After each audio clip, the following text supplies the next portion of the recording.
पर फंक्शन खोल दिए, होली के बाद इतने लोग लग गए, आपने एयरप्लेन चला दिए, सब चीज कर दिया आपने और अप्रोप्रिएट कोविड बिहेवियर किया नहीं। प्रभु जी, आप एक बात समझिए कि जब लॉकडाउन था तो आप ही या आपके साथी इस बात के लिए निंदा करते थे कि लॉकडाउन क्यों किया। अब इकोनॉमी को और जो इसके लॉकडाउन या कोविड के लिए जितने नियम हैं इनके बीच में बैलेंस बनाने के लिए बिहेवियर की बात कर रहा हूं, लॉकडाउन की बात नहीं कर रहा। कोविड अप्रोप्रिएट बिहेवियर कोई ऐसी चीज नहीं है कि बटन दबाया और सारा कुछ जो है कोविड अप्रोप्रिएट बिहेवियर में सबके मुंह पे मास्क आके लग गया। वो तो लगातार परसुएशन से हम जितने भी हमारे पास तरीके हैं कम्युनिकेशन के, जितने भी लीडिंग बाय एग्जाम्पल है, व्हाटएवर हमारे पास संभव है, मैंने 1.25 साल के अंदर एक बार भी मास्क नहीं उतारा है।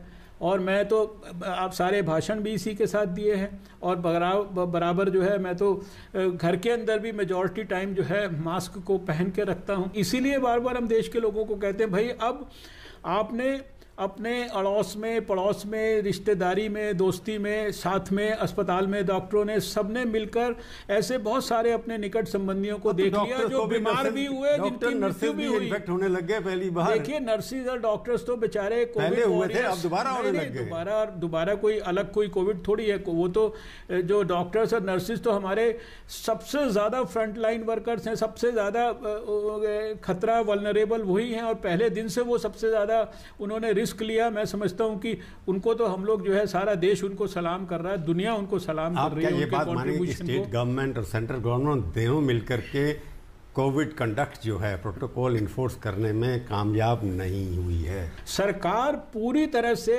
इस विषय के ऊपर पूरी जिसे कहते हैं ना 24 घंटे की अलर्टनेस बना के उसने रखी है। मुझे पता है ना कि 1.25 साल के अंदर हमारा ऑफिस जो है चाहे संडे हो चाहे सैटरडे हो 24 घंटे हमारा ऑफिस काम करता है। आपने नहीं कुछ किया इसके बारे में तो मैं सवाल पूछूंगा आपसे।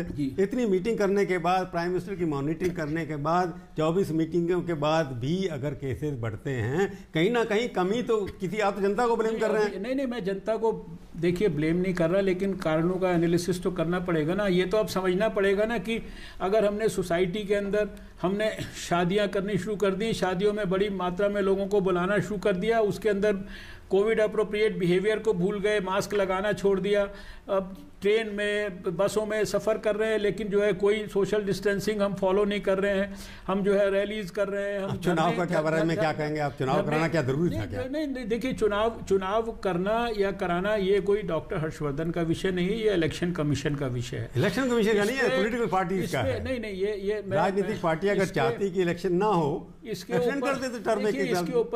ऊपर तो मैं टिप्पणी करने के लिए ना तो सक्षम हूं ना ही मुझे करनी चाहिए। ये तो इलेक्शन कमीशन को सोचना चाहिए कि वो क्या कर सकता है क्या नहीं कर सकता, इस पे मैं नहीं कमेंट कोई कर सकता।